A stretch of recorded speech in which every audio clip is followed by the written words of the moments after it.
اعوذ باللہ من الشیطان الرجیم بسم اللہ الرحمن الرحیم سورۃ البقرہ آیت نمبر 200۔ تو ابھی میں نے آپ کو بتایا تھا کہ ایک دفعہ پھر دہرا دیتا ہوں کہ 8 ذی الحجہ منع میں، اور پھر سارا دن منع میں گزارنا ہے 9 ذی الحجہ کی فجر تک، اور فجر کے بعد عرفات میں آنا ہے، وہاں ظہر اور عصر کی نماز پڑھنی ہے، اور پھر مزدلفہ میں قیام کرنا ہے۔ 10 ذی الحجہ کو مزدلفہ میں فجر پڑھ کے پھر واپس منع جانا ہے، وہاں پہ قربانی کرنی ہے، پھر مکہ کا طواف کرنا ہے، یعنی وہاں سے منع سے ادھر آ کے قربانی اور مکہ کا طواف کر کے پھر واپس منع میں جانا ہے، وہاں بال کٹوانا اور شیطان کو کنکریاں مارنا، اور اس کے بعد 11 12 اور 13 ذی الحجہ کو منع میں قیام کرنا ہے۔ یہ جو میں آپ کو بتا رہا ہوں نا 11 12 اور 13 ذی الحجہ کو قیام، اس کا اس آیت سے تعلق ہے، اس وجہ سے میں آپ کو بتا رہا ہوں۔ تو اب آیت پڑھتے ہیں۔ فا کا مطلب پس، اذا جب، قضی تم پورے کر چکو، مناسککم، مناسک کہتے ہیں طور طریقے، یعنی جب تم حج کے ارکان، جو بھی حج کے فرائض ہیں واجبات ہیں، جو بھی تم پورے کر چکے ہو، فذکروا اللہ، تو اللہ کو ایسے یاد کرو، کا مطلب ایسے جیسے کہ ذکرکم، تم ذکر کرتے ہو آباءکم، اپنے آباء و اجداد کا، او یا پھر اشد ذکرہ، یا اس سے بھی زیادہ شدید اچھے طریقے سے۔ تو تم جب بھی حج کے مناسک ادا کر چکو تو اللہ کو یاد کرو جیسے تم اپنے آباء و اجداد کو یاد کرتے ہو، بلکہ اس سے بھی زیادہ یاد کرو۔ فمن الناس، فا کا مطلب پس، من الناس، لوگوں میں سے کچھ ایسے بھی ہیں، من یقولو، جو کہتے ہیں، ربنا آتنا، اے ہمارے رب دے ہمیں، فی الدنیا، دنیا میں، وما لہو، اور نہیں ہے ان کے لیے، فی الآخرۃ، آخرت میں، من خلاق، کوئی حصہ۔ اور لوگوں میں سے کچھ ایسے بھی ہیں جو کہتے ہیں اللہ، اے ہمارے رب ہمیں دنیا میں دے دے، اور ان کا آخرت میں کوئی حصہ نہیں ہوتا۔ اچھا، تو یہ جب 11 12 اور 13 ذی الحجہ کو منع میں قیام کرتے تھے نا کافر لوگ، تو یہ پھر وہاں نا اپنے آباء و اجداد کے کسے چھیڑتے تھے کہ ہمارے آباء و اجداد نے یہ کیا ہے، ہمارے آباء و اجداد کے یہ کارنامے ہیں، اس طرح یعنی بڑھ چڑھ کے بیان کرنا نا اس طرح، تو یہ ان کی عادت تھی۔ تو اللہ تعالیٰ نے کہا کہ جب تم مناسک پورے کر چکو تو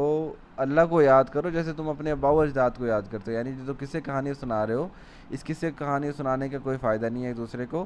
تو ایسے اللہ کو یاد کیا کرو، بلکہ اس سے بھی زیادہ اچھے طریقے سے یاد کیا کرو۔ اور پھر یہ لوگ ظاہر ہے آخرت پہ یقین تو نہیں تھا انہیں، کیونکہ نبی اس وقت تک آئے نہیں تھے، تو یہ ان سے پہلے کی بات ہو رہی ہے، تو اس وقت جب یہ قیام کر کے دعائیں مانگا کرتے تھے، ظاہر ہے آخرت تو مانگنی نہیں تھی انہوں نے، تو یہ دنیا کی چیزیں مانگتے تھے، وہی ہمیں تجارت میں ترقی دے، یہ وہ اس طرح۔ تو اللہ تعالیٰ وہی بتا رہے ہیں